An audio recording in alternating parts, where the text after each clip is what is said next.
Doctor Farooq Abdullah का बड़ा बयान 370 को लेकर। मैं आपको बता दूं कि जनाब डॉक्टर फारूक अब्दुल्ला का बयान जो आया है 370 को लेकर आया और साफ तौर पर इस बात से वाज़िया किया है जो 370 था वो कहीं ना कहीं डोगराज के लिए था, उनकी लैंड प्रोटेक्ट करने के लिए था, ना कि कश्मीरी लोगों के लिए था। और इसी बात को मद्देनजर रखते हुए पीडीपी को भी जो है तनकीद का निशाना बनाया है और कहीं ना कहीं ये भी कहा है कि मरहूम मुफ्ती सईद ने जो है उस वक्त बीजेपी के साथ कोलिशन की, हालांकि हम उन्हें अनकंडीशनल सपोर्ट दे रहे थे मगर उसके बावजूद भी जो है उन्होंने भारतीय जनता पार्टी को जम्मू कश्मीर में दाखिल करवाया, जो कि आज सजा भुगत रहे हैं। फिलहाल के तौर पर मैं आपको ये कहना चाहूँगा कि नेशनल कॉन्फ्रेंस के सदर डॉक्टर फारूक अब्दुल्ला का जो ये स्टेटमेंट आया है ये साफ तौर पर वाजिया करता है कि 370 कितनी प्रायोरिटी जो है नेशनल कॉन्फ्रेंस और जम्मू कश्मीर के लोगों के लिए रखता है। फिलहाल के तौर पर मैं आपको ये भी कहना चाहूँगा कि डॉक्टर फारूक अब्दुल्ला का ये कहना है कि 370 जो था वो सिर्फ डोगराज की लैंड प्रोटेक्ट करने के लिए था और जिस तरीके से 370 को लेकर इस वक्त आशंका लगाई जा रही है, उम्मीद करते हैं कि 370 को लेकर कहीं ना कहीं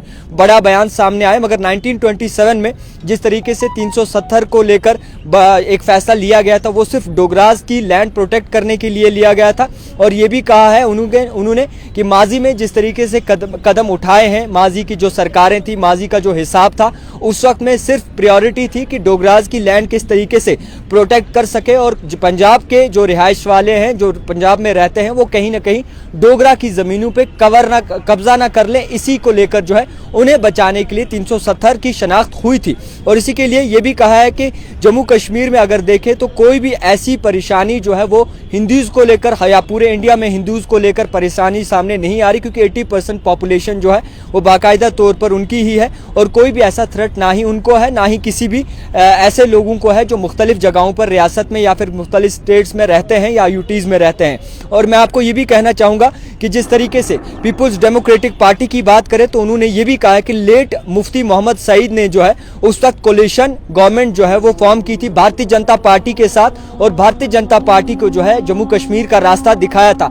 हालांकि उस वक्त ये भी कहा था कि जम्मू कश्मीर में जो नेशनल कॉन्फ्रेंस है वो बाकायदा तौर पर सपोर्ट करेगी पीडीपी को और अनकंडीशनल सपोर्ट देगी, मगर उसके बावजूद भी जम्मू कश्मीर में भारतीय जनता पार्टी को लाने वाले सिर्फ पीडीपी ही थी। मैं आपको ये भी कहूंगा कि जिस तरीके से इस वक्त कहीं ना कहीं सरकार बनी है, लोगों की एक्सपेक्टेशंस बहुत ज्यादा है और 370 को लेकर जब भी बयानबाजी होती है, चाहे वो आगा सईद रुल्ला की बात करें या माजी में जिस तरीके से इलेक्शंस हुए या असेंबली इलेक्शंस की बात करें, पार्लियामेंट इलेक्शन की बात करें, तो हर एक स्टेज पर 370 के नारे दिए गए और 370 को फर्स्ट प्रायोरिटी पर रखा गया। अब जिस तरीके से ये बयान आया इसको देखकर कहीं ना कहीं हलचल जरूर हो सकती है, कहीं ना कहीं इस बात को जरूर खुलासा हो सकता है कि आखिरकार हो क्या रहा है। फिलहाल 370 एक जम्मू कश्मीर की शनाख्त है। 370 हटने के बाद जम्मू कश्मीर की लोग किस तरीके से परेशान हैं ये भी आप बखूबी जानते हैं। 370 हटने के बाद अनएम्प्लॉयमेंट रेट जो है वो पीक पर जा रहा है वो भी आप जानते हैं। 370 हटने के बाद किस तरीके से लोग इस वक्त जो है दर दर की ठोकरें खा रहे हैं वो भी आप जानते हैं। और इस वक्त जो मौजूदा गवर्नमेंट है या मौजूदा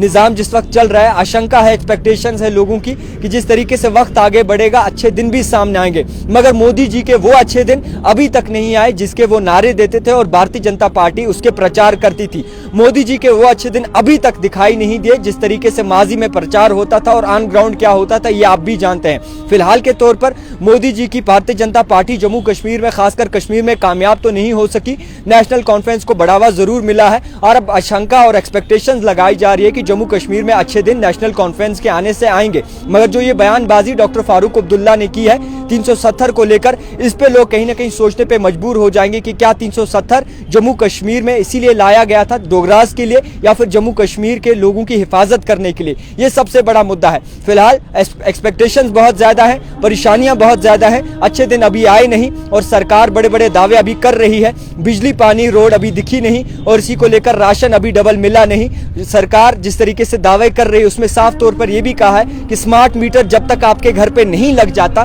तब तक 200 यूनिट देना मुश्किल होगा और जब 100% स्मार्ट मीटरिंग हर एक जगह होगी उसके बाद ही 200 यूनिट आपको मुफ्त में मिलेंगे। मगर यही प्रचार जब आप माजी के सुनते हैं और माजी की जो बोलचाल आप सुनते हैं तो उसमें साफ तौर पर यह यहाँ जरूर होता है कि तब स्मार्ट मीटर को लेकर प्रोटेस्ट किया जा रहा था, तब स्मार्ट मीटर को जो है तनकीद का निशाना यही सरकार बना रही थी जो आज स्मार्ट मीटरिंग का दावा करती है। फिलहाल मैं आपको ये कहूंगा कि जम्मू कश्मीर का यूथ परेशान है, कैजुअल लेबर डेली वेजेस परेशान है, एसपीओज परेशान है, हर एक डिपार्टमेंट में जितने भी कॉन्ट्रैक्चुअल वर्कर्स हैं वो परेशान हैं। कोई भी नई वैकेंसियां जो है वो शनाख्त नहीं हो पा रही और 370 को लेकर कितनी प्रायोरिटी नेशनल कॉन्फ्रेंस रखती है वो भी इस वक्त जो है बाकायदा तौर पर सोचने का एक विषय बन गया है। देखते रहिए द टाइपराइटर जावेद खान के साथ।